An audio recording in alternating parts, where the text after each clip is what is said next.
고혈압 환자분들한테 제가 권하는 거는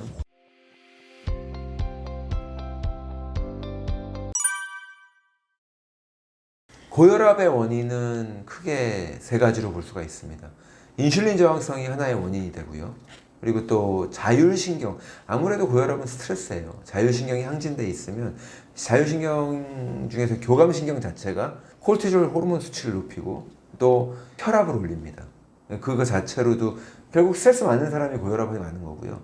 그리고 세 번째로 영양 불균형도 원인이 될 수 있어요. 아프리카나 뭐 IT 같은 데를 제가 의료 봉사를 가게 되면 IT 환자분들이 말랐어요. 거기에 계신 분들은 음식을 잘 못 먹으니까 비만이 없어서 당뇨도 많지는 않습니다. 당뇨 환자도 거의 없는데 고혈압 환자는 많아요. 그러니까 인슐린 저항성이라고 하는 거는 아까 우리가 음식을 너무 자주 먹고 포도당 때문에 인슐린이 증가하면서 당연히 피가 어떻게 되겠어요? 인슐린도 많이 나와 있고 혈당도 처리가 안 된 걸쭉한 피를 돌리려고 하니 그로 인해서 또 당으로 인해서 혈관이 망가져서 탄력을 잃게 되니까 탄력을 잃은 혈관을 통해서 피를 돌리려고 하면 더 압력이 높아야 되는 수밖에 없거든요. 그래서 그 혈압이 올라가는 건데 그런 거를 차치하고라도 영양 불균형이 생겨서 영양 결핍이 돼가지고 혈관 자체가 노화가 빨리 되면 그로 인해서 고혈압이 생기는 경우가 있는데 그게 영양 결핍성 고혈압이 있는 거예요. 깡 마른 분, 전혀 당뇨의 기운이 보이지 않는데 여성분들, 할머니 체중이 40kg밖에 안 나가는데 말랐는데 혈압은 되게 높은 경우 혈관이 노화가 되게 빨리 다른 영양소도 다 결핍이 된 거예요. 이런 분은 혈관이 탱글탱글한 걸 유지를 하려 그러면 콜라겐도 합성이 잘 돼야 되고 콜라겐 합성이 잘 되려 그러면 아연도 있어야 되고 비타민 C도 있어야 되거든요. 이런 것들이 쉽게 결핍이 되는 경우가 있습니다. 그리고 연조직에 칼슘이 끼는 경우가 있어요. 동맥경화라 그러죠. 원래 칼슘은 뼈로 들어가야 되잖아요. 근데 우리가 많이 먹는다 그래서 다 뼈로 가는 게 아니라 마그네슘이라든가 비타민 K2라든가 비타민 D가 부족하게 되면 이 칼슘이 뼈로 들어가지를 못하고 남아돌다 되니까 연조직에 박힌다고요. 그 혈관에 들어가면 그게 동맥경화거든요. 그런 혈관을 통해서 혈관이 탄력이 있어야 혈압이 낮아도 피가 순환이 잘 되는 건데 굳어버린 혈관을 통해서 피를 돌리려고 하니 혈압이 올라가는 수밖에 없는 거죠. 고혈압 환자들도 간헐적 단식이 도움이 됩니다. 인슐린 저항성을 낮춰주기 때문에 그래요. 인슐린 저항성은 지방을 축적시키잖아요. 살찌게 되는데 우리 몸이 살찌게 되면 혈관이 또 늘어나죠. 그 혈관이 늘어나는 혈관만큼 그로 인해서 혈압이 더 높아져야 되는 경우가 있거든요. 그래서 간헐적 단식도 당연히 도움이 되고 고혈압 환자분들한테 제가 권하는 거는 호흡입니다. 옛날에 보면 명상센터, 단센터 뭐 이런 거 있잖아요. 거기 가서 혈압 고쳤다고 하는 분들이 많은데 느린 호흡을 하게 되면은 우리 몸의 부교감 신경이 활성화돼요. 여성분들 특히 대부분 현대인들이 얕고 빠른 숨을 쉬는 경우가 많아요.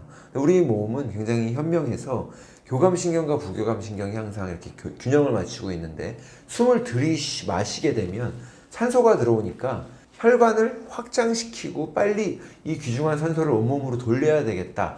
혈관이 확장되고 그게 교감신경이 항진되는 거예요. 근데 숨을 내쉴 때에는 몸속에서 이산화탄소가 빠져나가니까 굳이 에너지 낭비를 하면서 심장이 빨리 돌아갈 필요가 없는 거죠. 이때는 에너지를 아껴라. 그래가지고 부교감신경이 활성화됩니다.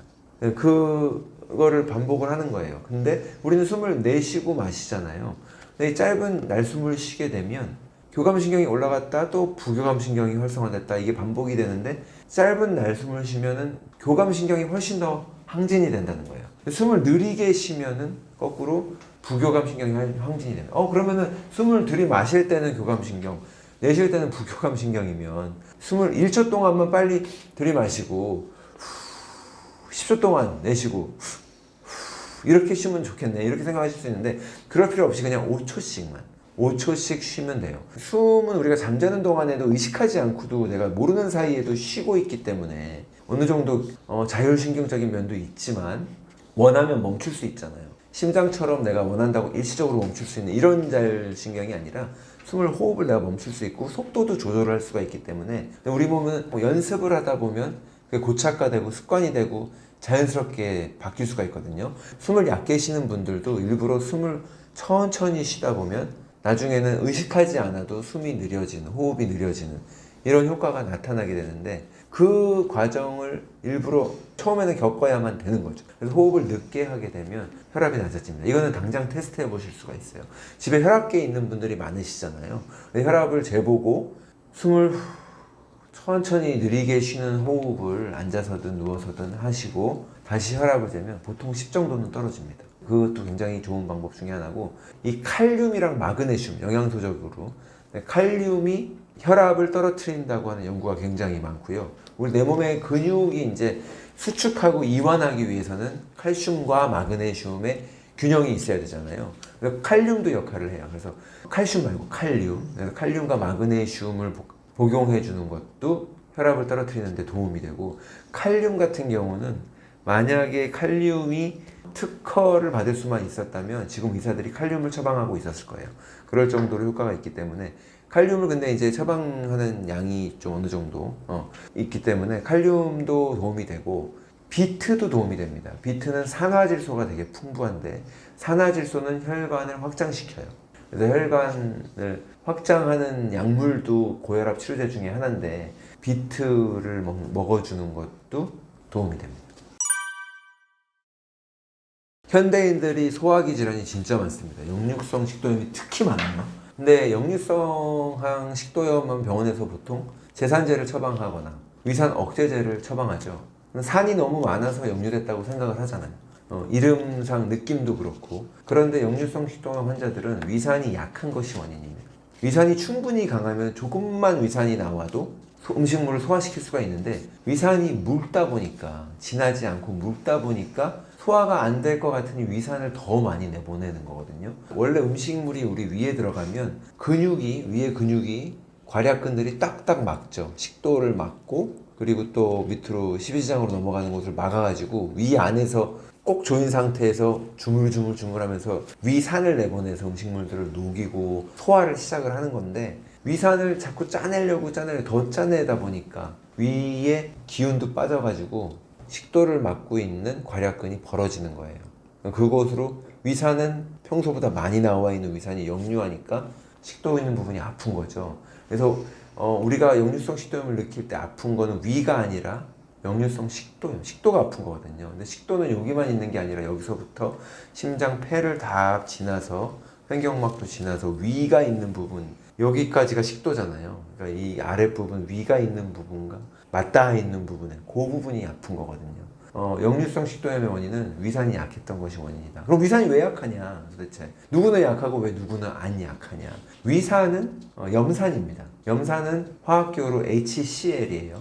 이게 수소랑 염화물을 합친 거죠. HCl. 이 HCl을 만들려면 수소는 H2O, 물에서 옵니다.